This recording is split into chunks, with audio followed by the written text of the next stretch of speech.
Assalamualaikum warahmatullahi wabarakatuh. Perkenalkan, nama saya Muhammad Raihan Ibnu Rashid dengan NIM 415200101003.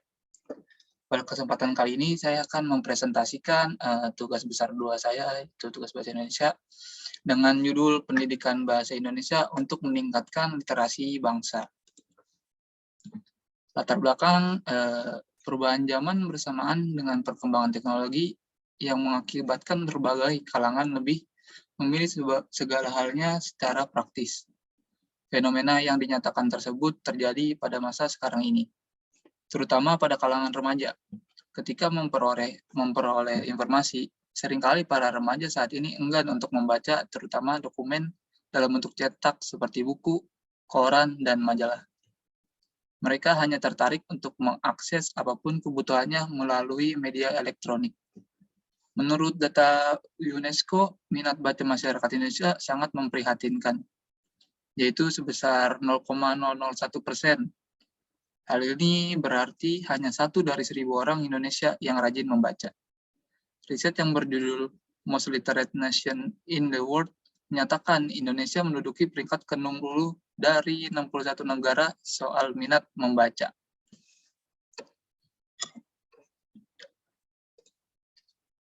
Nah, di sini terdapat pembahasan mengenai literasi, pengertian, tujuan, jenis-jenis, dan prinsip-prinsipnya. Ini juga ada bahasa Indonesia, esensi bahasa Indonesia, dan literasi bangsa. Chapter 1, literasi.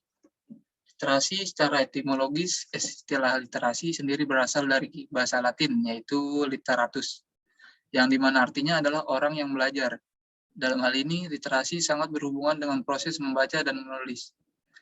Definisi literasi selalu berevolusi sesuai dengan tantangan zaman. Literasi adalah kemampuan seseorang dalam mengolah dan memahami informasi saat melakukan proses membaca dan menulis. Hakikat berliterasi secara kritis dalam masyarakat demokratis diringkas dalam 5 verba.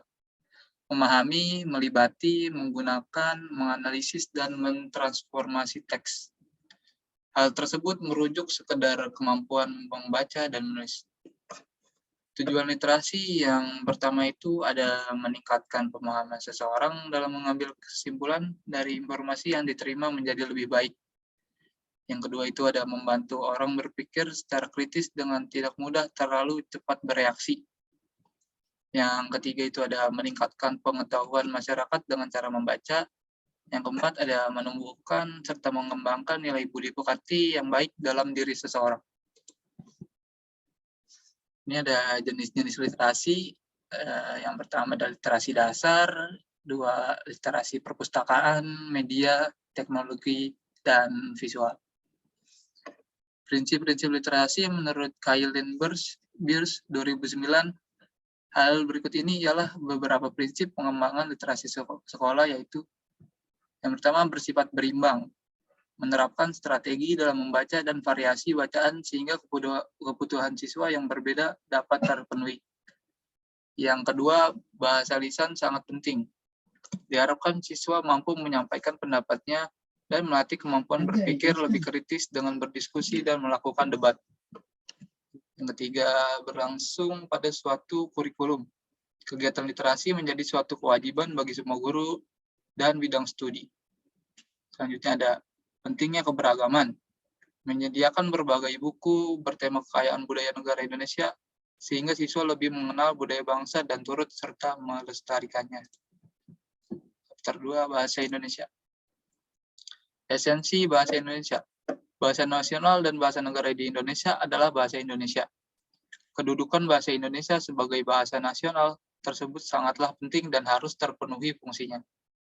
Jika ada salah satu yang tidak terpenuhi, maka fungsi bahasa Indonesia sebagai bahasa pemersatu perlahan, pudar, dan sirna. Hal penting yang diperlukan agar bahasa Indonesia mampu menjadi wahana komunikasi yang efektif adalah pencendekiaan dan pemberkayaan bahasa tersebut. Untuk itu, diperlukan upaya peningkatan mutu rancang bangunnya atau tingkat kebakuan kaidahnya, serta pemekaran dengan meningkatkan minat membaca melalui pendidikan bahasa Indonesia yang dapat menaikkan tingkat literasi bahasa Indonesia. Selanjutnya ada bahasa Indonesia dan literasi bangsa. Sebagaimana telah dinyatakan dalam Undang-Undang Nomor 12 Tahun 2012 MKDU sebagai mata kuliah wajib terdiri atas agama, Pancasila, kewarganegaraan, dan bahasa Indonesia. Mata kuliah bahasa Indonesia merupakan pelajaran yang mengembangkan kemampuan mahasiswa dalam berbahasa Indonesia dengan baik dan benar. Karena penguasaan atas bahasa Indonesia dapat dijadikan ukuran nasionalisme seseorang sebagai bangsa Indonesia. Selain itu, mata kuliah ini juga bertujuan untuk mengembangkan kemampuan mahasiswa dalam mengorganisasi ide-ide atau konsep-konsep untuk dikomunikasikan kepada pihak lain sehingga terjalin interaksi antar ide yang berkesinambungan dan menghasilkan proses transfer ilmu dan pengelolaan yang berjalan efektif. Chapter 3 ada bahasa Indonesia, solusi masalah literasi bangsa. Bahasa Indonesia, solusi masalah literasi bangsa. Dengan adanya bahasa Indonesia dalam pembelajaran dimulai di bangku sekolah sampai ke dunia perkuliahan, memberikan kemudahan bagi pelajar karena memperoleh ilmu tentang kosakata, kaidah bahasa, dan teori lainnya terkait pelajaran bahasa Indonesia, sehingga dalam memperoleh informasi dapat menyaring dan menyimpulkan secara tepat maksud dari informasi tersebut. Berkelanjutan dari hal tersebut, menyaring dan memilah informasi dapat membangun pemikiran yang kritis yang dapat membuat mereka lebih waspada terhadap isu yang terjadi. Menurut Kusmana, dalam mata pelajaran bahasa Indonesia berdasarkan pada kurikulum 2013 dapat mengembangkan literasi bangsa dengan mengadakan program gerakan literasi sekolah untuk sekolah dasar.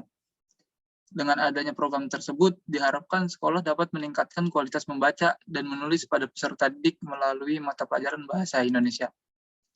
Pengembangan literasi dalam KD untuk sekolah dasar pada mata pelajaran bahasa Indonesia diharapkan kegiatan yang dilakukan peserta didik dan guru dapat mengarahkan pada kegiatan literasi.